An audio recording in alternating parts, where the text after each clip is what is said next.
On va revenir sur la Chine. Hein. Vous voulez que je vous raconte l'histoire de l'EPR? Ouais. Et puis vous lâchez. Non, non, je vais pas.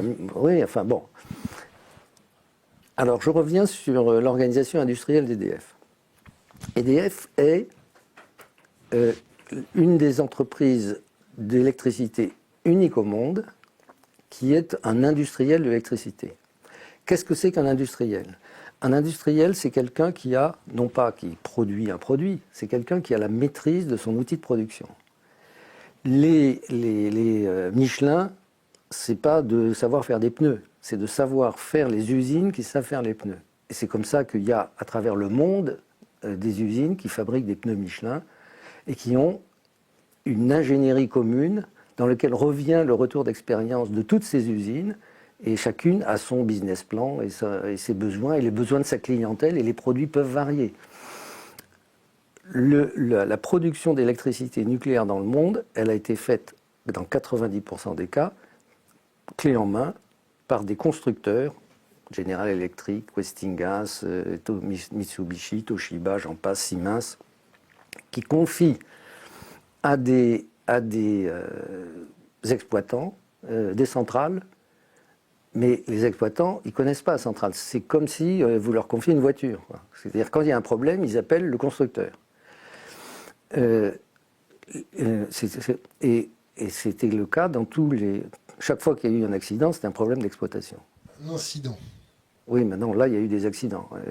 Westinghouse. Three Mile Island, Tchernobyl et Fukushima. Il n'y en a pas eu énormément, mais il y a eu des accidents. Et il y a toujours eu des problèmes liés à des problèmes d'exploitation. EDF, dès la première centrale, Fessenheim, a mis en place un service d'ingénierie et tiré le retour d'expérience de Fessenheim pour construire la suivante et tirer le retour d'expérience de l'exploitation des premières pour modifier les suivantes. C'est-à-dire qu'il y a un cycle industriel. Ou militaire. Ou militaire. Je ne sais pas si militaire... En termes d'organisation.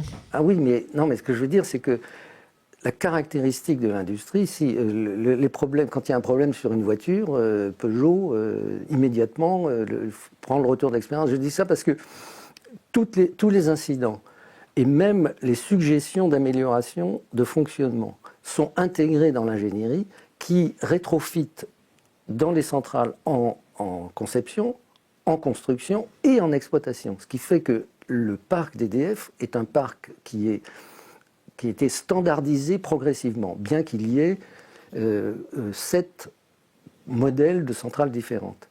Exactement l'inverse des Allemands, qui ont un modèle qui est le modèle Convoy de Siemens, qui est unique, et donc il y a l'effet de série, sauf que chaque exploitant a eu des exigences différentes, et que c'est Siemens qui a discuté avec les autorités de sûreté. Ce qui fait d'ailleurs que les centrales d'EDF sont en permanence améliorées techniquement parce que on introduit dans le fonctionnement le résultat du retour d'expérience. Donc tous les 10 ans, pour les épreuves décennales, on introduit toutes les modifications sur l'ensemble du parc d'EDF. Et donc ça c'était le CP0, CP1, les 34 tranches de 900 MW, puis les 20 de 1300 MW, puis les 4 de N4. Et là, on était en train d'étudier ce qu'on appelait le REP 2000 ou N4+, pour la suite. Et puis est tombée une décision politique, il faut faire un réacteur franco-allemand. Et a commencé une négociation. Donc les German... Il faut expliquer ce que vous appelez projet politique. Parce que Siemens était en train de canner. Siemens était en faillite. Enfin, la partie nucléaire de Siemens qu'avait eu était en faillite. Et Helmut Kohl est venu voir Mitterrand en lui disant « ça va être formidable, on va faire un truc ensemble ». Ça faisait la 3e ou 4e fois qu'il perdait les appels d'offres derrière la France, forcément, puisqu'on était 2 fois moins cher qu'eux. J'ajoute d'ailleurs, pour une petite parenthèse par rapport au sujet que je disais tout à l'heure, c'est que le coût de construction des centrales françaises, bien qu'on n'ait jamais mégoté sur quoi que ce soit, c'est 2 fois moins que le coût de construction des centrales allemandes. Pour la raison que c'est EDF qui maîtrisait les fournisseurs, la discussion avec l'autorité de sûreté, etc., ce qui n'était pas le cas en Allemagne. 2 fois moins cher qu'en Allemagne, 3 fois moins cher qu'au Japon. Et donc, Helmut Kohl va voir Mitterrand et lui dit on va faire un truc ensemble. Il est génial, on va faire Airbus, pourquoi pas du nucléaire. Sauf que c'est...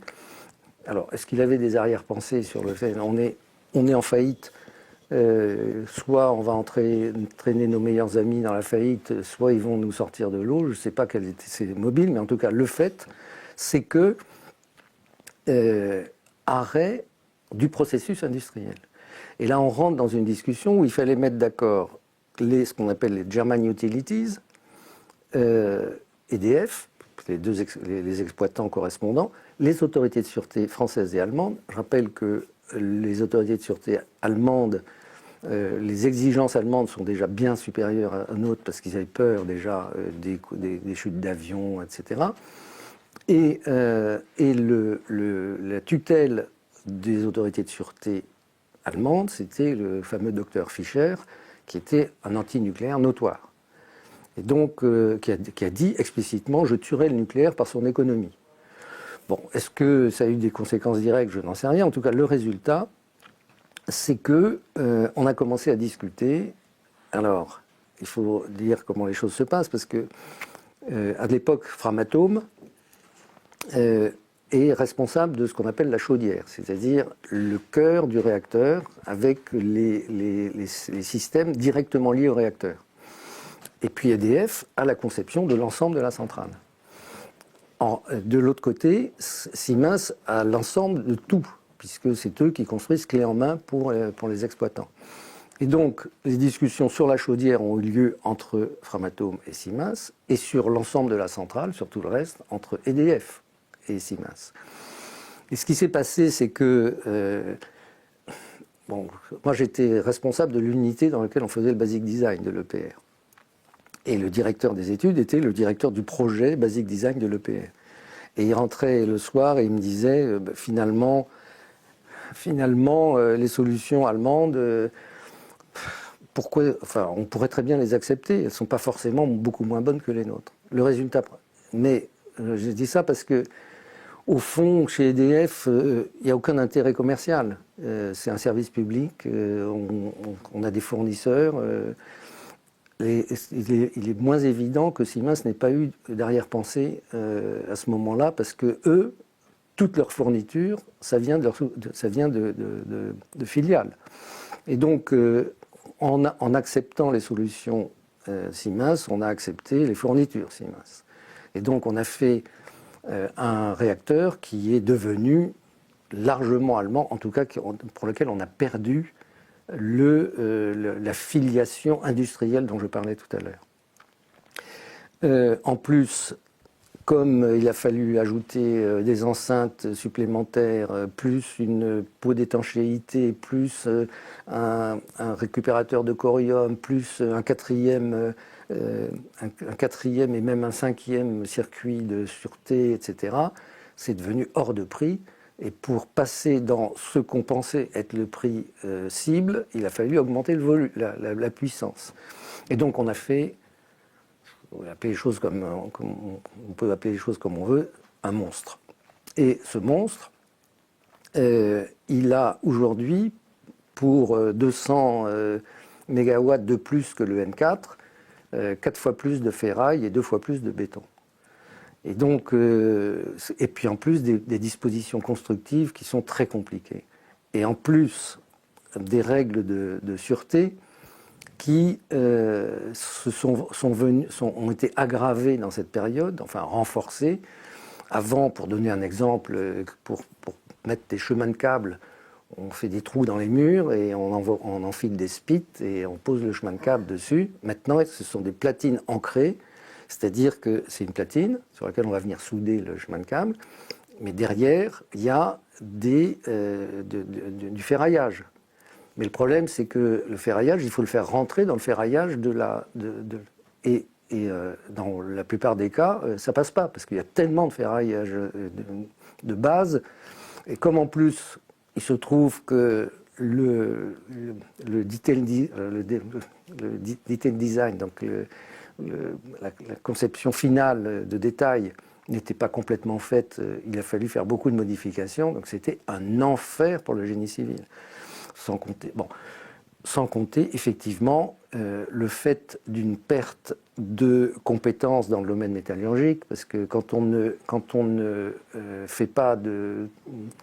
réalise pas de réacteurs pendant plus de 10 ans, les industries ne restent pas le petit doigt sur la couture du pantalon en attendant qu'on leur dise que ça peut redémarrer. Et donc, effectivement, les compétences se sont dispersées. Et quand il a fallu refaire un EPR aussi compliqué, pour un EPR, on ne remobilise pas une industrie complète. Je veux dire, le nucléaire, ça coûte cher, du point de vue de l'organisation de la qualité, du point de vue de la sûreté, ça demande de la mise en place des investissements considérables.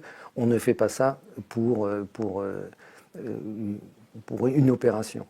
Et donc, le PR de Flamanville a souffert de ces problèmes de métallurgie. Presque tous les problèmes qui ont conduit à des délais importants viennent de problèmes de soudage et de métallurgie. Et donc, la difficulté constructive, parce que en Chine, ils ont réussi à le démarrer, ils ont quand même mis beaucoup plus de temps que prévu et un peu plus d'argent. Mais à l'époque, quand ils ont engagé le PR en Chine, ils construisaient 10 centrales nucléaires par an. Donc ils avaient les soudeurs, ils avaient le tissu industriel. Nous, on n'avait plus, et donc ça explique le décalage. Quant à la Finlande, c'est un peu le syndrome français, parce qu'il n'y avait pas Siemens et Areva n'étaient pas, du point de vue industriel, dans l'état de construire ça dans les délais et dans les coûts annoncés. Je me fais encore l'avocat du diable. Oui. Comme ça vous laisse vous éclaircir le chat. Sur les mesures plus coercitives en question de sécurité, c'est-à-dire incendier pour récupérer le corium, de faire des infrastructures renforcées contre des nouvelles menaces telles de terroristes ou de tremblements de terre ou de sécheresse, c'est des arguments qui sont aussi entendables. Quand on vous dit, voilà, maintenant il y a des cinglés qui peuvent détourner un avion et se jeter sur une piscine de stockage qui n'est protégée que par de la toile en tôle. C'est quand même légitime. Et bien sûr. Non, mais je ne dis pas que les mesures sont pas... Tremblement de terre, c'est aussi légitime. Oui, mais enfin... Une bonne sécheresse. Oui. Pour un réacteur. C'est autre chose, ça. C'est autre chose. Oui. Parce que l'eau, c'est un sujet différent. C'est pas un sujet... Bon. Non, mais je dis pas que c'est pas... J'ai pas dit que c'était pas légitime. Ce que je dis, c'est que la mesure ou le niveau des mesures qui sont prises sont le niveau est tellement élevé que ça devient et que en plus on n'a pas, comment dirais-je, on n'a pas une vision industrielle de la construction de ce réacteur. Les cloisons ne sont pas superposées suivant les étages. Donc ça implique, la perte de compétences dans le domaine de la métallurgie a été aussi une perte de compétences dans le domaine de la conception.